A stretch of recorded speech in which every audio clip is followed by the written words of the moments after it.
Salut les stratoniens, j'espère que vous allez tous super bien. On se retrouve aujourd'hui du coup pour une petite vidéo sur l'analyse de plusieurs cryptos dont le BTC, l'Ether, le BNB. Ici la petite liste, donc j'ai pris pas mal d'alts que vous m'avez demandé.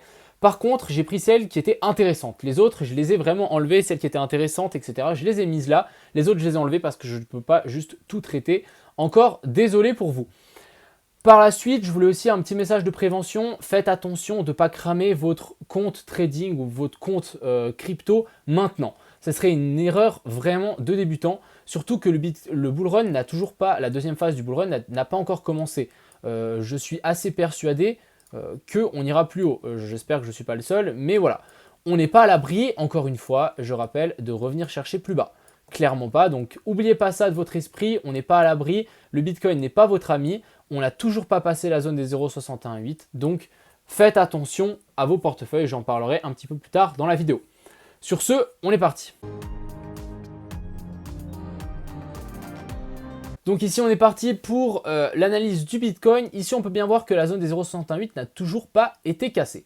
On peut aussi voir, petit rappel, les volumes sont toujours à l'abandon. Genre vraiment il y en a de moins en moins alors qu'ici vraiment on commence à avoir un peu de volume.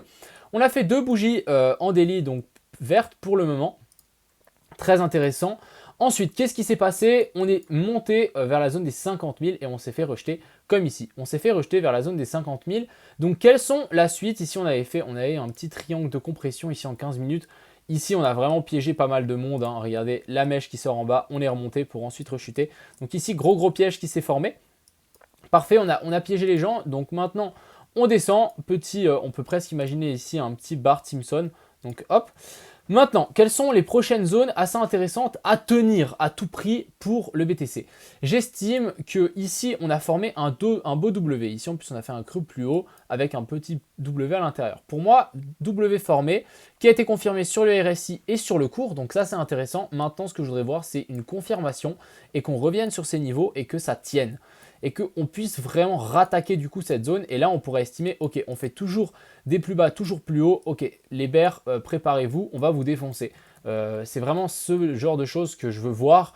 Et un retour ici me paraîtrait une très bonne zone. Donc entre la zone des 49 000, on va vraiment arrondir à 49 000 et 49 500. Donc toute cette zone ici, pour moi, est une zone assez intéressante et une zone à surveiller, à tenir à tout prix. On va tirer aussi un petit Fibo juste pour voir où on se situe. La zone des 0,382 est un petit peu plus basse quand même, hein, vers la zone des 38 940 aussi à notifier. Donc ici, faites attention, on n'est pas à l'abri de dump, on n'est pas à l'abri que le Bitcoin fasse des petits mouvements, mais les alts soient vraiment pris. Les alts prennent beaucoup plus cher, donc faites attention à vous et à vos portefeuilles. Mettez bien un stop. Et prenez des profits de temps en temps, hein. C'est pas interdit de prendre des profits. Même si des fois on a des targets de malade, c'est pas interdit de prendre 2-3 profits. Ici sur les terres, on peut imaginer aussi un petit M-top, donc ça il faut faire attention. Ici une belle bougie où on a fait un petit peu dégager tout le monde. Ici on a peut-être un petit M-top qui est en train de se former. Est-ce que sur le RSI, pour le moment pas encore confirmé, hein, ce petit M-top, on en a eu un ici avec une petite divergence, ouais, une divergence baissière. Par contre, voilà, l'Ether qui est beaucoup plus chaud ici, à voir. Moi, je voudrais bien voir un petit pullback sur ces zones, donc une petite baisse ici, qu'on revienne de 8-7%, qu'on revienne ici pour qu'on puisse repartir très sainement, bien évidemment. Hein, vous savez qu'on n'est pas du tout obligé de faire ce genre de choses et on peut directement venir chercher la TH. En tout cas, l'Ether est extrêmement chaud. Pour le moment, je pense que pour l'Ether, je vais pouvoir enlever ça. Pour moi, c'est plus d'actualité, clairement. Voilà, on va juste laisser cette trendline ici avec un joli break. Donc maintenant, pourquoi pas faire un pullback là-dessus pour aller chercher un petit peu plus haut. Ensuite, on a le BNB. Alors, le BNB qui réintègre cette petite trendline dont je vous avais parlé il y a quelques temps. On a fait un petit pullback ici dessus, donc à voir si ça tient. On pourrait venir limite un petit peu plus bas. Pourquoi pas ici chercher la zone des 477, mais pour le moment ici on peut imaginer un gros range. En parlant de range, on retourne juste sur le Bitcoin, on peut aussi imaginer ici sur le Bitcoin, j'ai oublié de le dire, un énorme range entre la zone des 50 000 et la zone des 46 800, on n'est pas à l'abri. Hein. Ici on vient 2 fois chercher, ici on vient aussi 2 fois chercher, donc on n'est pas à l'abri de refaire ça en fait. Et c'est vraiment max pain, ça veut dire qu'on va vraiment faire souffrir le plus de monde possible. Passons à nos alts. Donc on a le Alice qui nous a fait un beau pump et ensuite un énorme dump. Donc vraiment une bougie, on en a presque avalé 2 haussières. Donc ici, il va falloir quand même faire attention. Personnellement, je suis sorti de Alice. J'ai pris des profits et du coup, à la fin, je me suis dit, bon, ok, je prends tout, je pense que ça va descendre. Donc voilà, on est revenu sur un petit peu des zones un petit peu plus basses. Personnellement, je suis plus dans Alice, mais ce que maintenant j'ai envie de voir, c'est vraiment encore une petite descente, qu'on revienne chercher la zone des 0,618, qu'on vienne sur cette trendline pour moi qui n'est pas si anodine que ça, qu'on revienne vraiment la tester et ensuite on pourra presque repartir et nous former en fait une grosse tas séance ou un gros W, quelque chose comme ceci. On n'est pas aussi à l'abri que vraiment Alice peut vraiment tout traverser et revenir sur ce gros support et il faudra que ça tienne. On n'est pas à l'abri non plus de descendre beaucoup plus bas. Donc ici quand même, n'oubliez pas vos stop loss. Ensuite, on a le axe. Alors le axe très intéressant, toujours en train de consolider ici dans ce joli petit triangle de consolidation. Pour le moment, tant qu'on n'a pas de break par le haut, par le bas, pas de décision. Ensuite, on a le bake qui est sorti de cette trendline ici, qu'on a fait un petit pullback. Pour le moment, on latéralise. Ici, on a eu le DOM du Bitcoin qui s'est bien fait sentir ici. Pour le moment, ça va, mais il faudrait qu'on arrive vraiment à s'extirper par le haut. Ici, si on est boule sur le bake, mais en tout cas, belle bougie, on n'est pas à l'abri de venir vraiment redescendre et retester cette trendline. Ensuite, ici, on a le BTT. Alors, lui, il nous a fait un joli break de cette trendline ici avec un joli pullback, gros pump. Ici, on corrige un petit peu, donc clairement, on a une zone de support ici à ne pas oublier.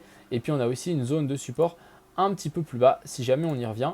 Mais tout ça, ça reste plus ou moins bullish. Hein. Clairement, quand on fait ce genre de pattern, on monte, on vient chercher la zone 0,382, on fait un espèce de bull flag ici qui se forme petit à petit. Quelque chose comme ceci pour ensuite venir chercher par l'eau. C'est genre de pattern extrêmement bull et qu'on veut voir, donc ça ne m'étonnerait pas qu'on continue à la hausse. Ensuite ici on a le CLR, même chose, hein, pourquoi pas venir faire un pullback ici sur ces anciens tops pour ensuite continuer la hausse, ça serait très correct ici. Ensuite ici on a CHR qui peut commencer, pourquoi pas, à être assez intéressant. Moi, je me tâte, hein, on va pas se mentir. On est une pile poil chercher la zone des 0. Ah, en fait, j'avais mal tiré en Fibo. Du coup, la zone 0,68 est un petit peu plus bas. À voir si maintenant, on pourrait pas nous former en fait un W comme ceci. Ça pourrait vraiment être super. Un double bottom sur le support, ça serait vraiment, pourquoi pas, très bien. Donc maintenant, à surveiller, aussi surveiller le BTC. La EMA 200 ici en 2 heures, pourquoi pas venir s'appuyer dessus. Voilà. Ensuite, ici, on a CRV. Alors, on va passer en 4 heures, ouais, peut-être même en daily. Ici, en daily, plutôt intéressant, l'AEMA 200 en daily qui fait clairement support. Et pour le moment, on est en train de latéraliser. On a cette grosse trendline ici à venir casser, mais vous savez comment ça va se passer. Hein. Souvent, quand on latéralise comme ceci, ça me fait penser d'ailleurs à FTT. On a vraiment explosé tout par le haut. Donc ici, il faudra quand même surveiller. J'ai mis une trendline ici vers la zone des 2,35, à voir si on vient la chercher ou pas. Mais si on commence à consolider un petit peu au-dessus entre cette trendline et cette ligne horizontale, je pense que ouais, on sera prêt pour un pullback, pour un pump. Après, on n'est pas à l'abri de continuer à latéraliser là-dedans, même voire péter par le bas, bien évidemment. Ensuite, ici, on a le Dodge qui a aussi extrêmement bien corrigé. Donc personnellement, moi je suis toujours dans le Dodge, toute ma position entière. Et pour moi ici, c'est clairement un super point pour recharger en fait.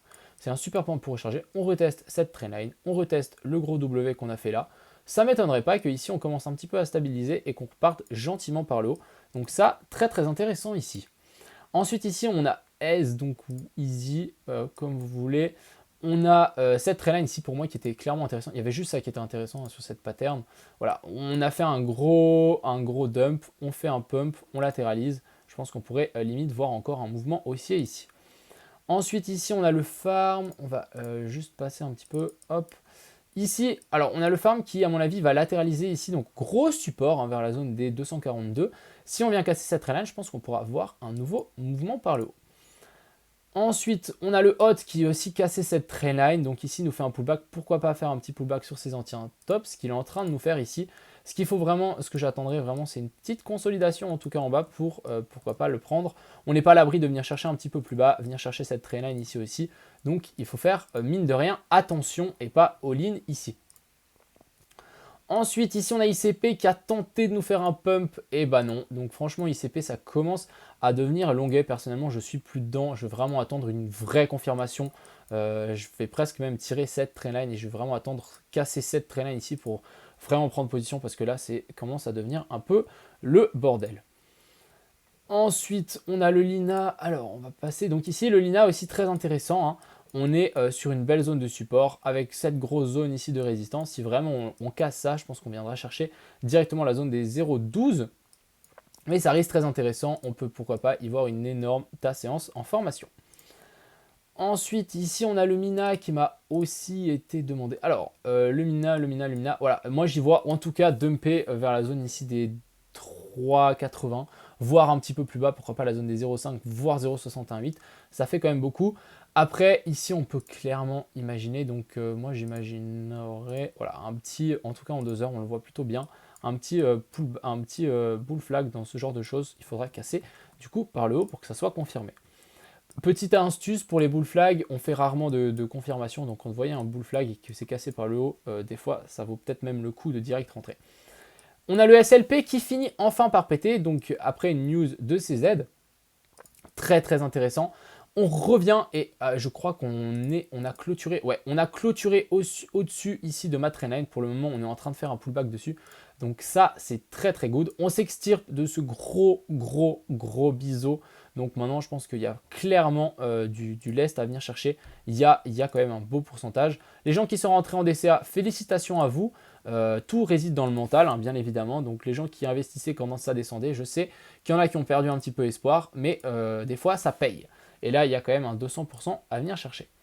Ensuite, ici, on a SNX qui commence à prendre un petit peu. Donc, lui, il est dans le vert. Il commence un petit peu à prendre de la vitesse. Donc, ça, c'est très bien. Comme je rappelle, il faudra casser la zone des 13,5. Ensuite, on a TKO. Alors, on va zoomer un petit peu. Je pense que ça sera mieux. Voilà. TKO, plusieurs trendlines.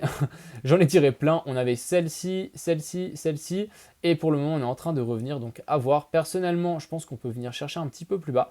Voire chercher ce support ici. Clairement, ça me semblerait une très très belle zone vers la zone des 2,50. La EMA 200 ici aussi en 2 heures. On a le Uni qui nous a fait aussi un magnifique pump. Donc lui, très intéressant. On se fait vraiment repousser par rapport à cet ancien top. Par contre là, c'est vraiment, on se fait enfoncer.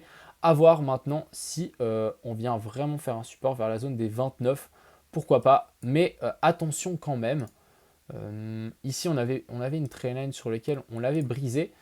Ici, magnifique. Donc voilà, pourquoi pas corriger en fait de cette dernière montée.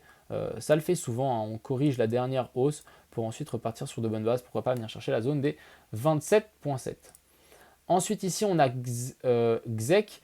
Alors lui, je rentrerai clairement pas là-dessus. Sachez, donc je peux vraiment juste prendre l'exemple sur la même charte. Quand on fait un pump, on en fait un deuxième, et bien souvent ça prend du temps. Donc voilà, premier pump, j'attendrai vraiment que ça prenne le temps. Une fois qu'ici, vous voyez qu'il y a presque plus de bougies, qu'il y a très peu de liquidité, pas de liquidité, de volatilité, bah, ça peut être très intéressant, pourquoi pas. Mais voilà, j'attendrai aussi, pourquoi pas, une cassure de cette trendline. Et pour finir, on a le ZIL. Alors le ZIL aussi intéressant pour moi, ça me fait penser un peu à FTT, vraiment latéralisation, un espèce de petit range, pourquoi pas continuer à ranger là-dessus pour ensuite s'extirper par le haut ou par le bas. Mais attendons une cassure. Après, pourquoi pas essayer, hein, pour les traders un petit peu plus agressifs ou les investisseurs, pourquoi pas essayer de les prendre quand on arrive sur cette EMA 200 ici en daily. Donc voilà, j'espère que cette petite vidéo vous a plu. En tout cas, je vois que le BTC corrige. Ouais, il corrige. Donc voilà, on n'est pas à l'abri, hein, d'avoir de genre de belles corrections à l'avenir. Voilà, une belle bougie ici avec un beau petit piège là-haut. Donc maintenant, ce qu'on a envie de voir, c'est un retest et un pullback sur ces genres de zones pour ensuite s'extirper de nouveau, pour continuer la hausse. Pourquoi pas nous former ici une séance. Il y a plein de patterns qui pourraient se former avec un retest ici. Donc à se souvenir de la zone des 49 000 à 49 500. J'espère que cette vidéo vous a plu. Je vous souhaite une agréable soirée. Faites attention à vous. N'oubliez pas vos stops. Et puis sur ce, ciao! Crypto, midi, midi, on. Crypto, midi, midi.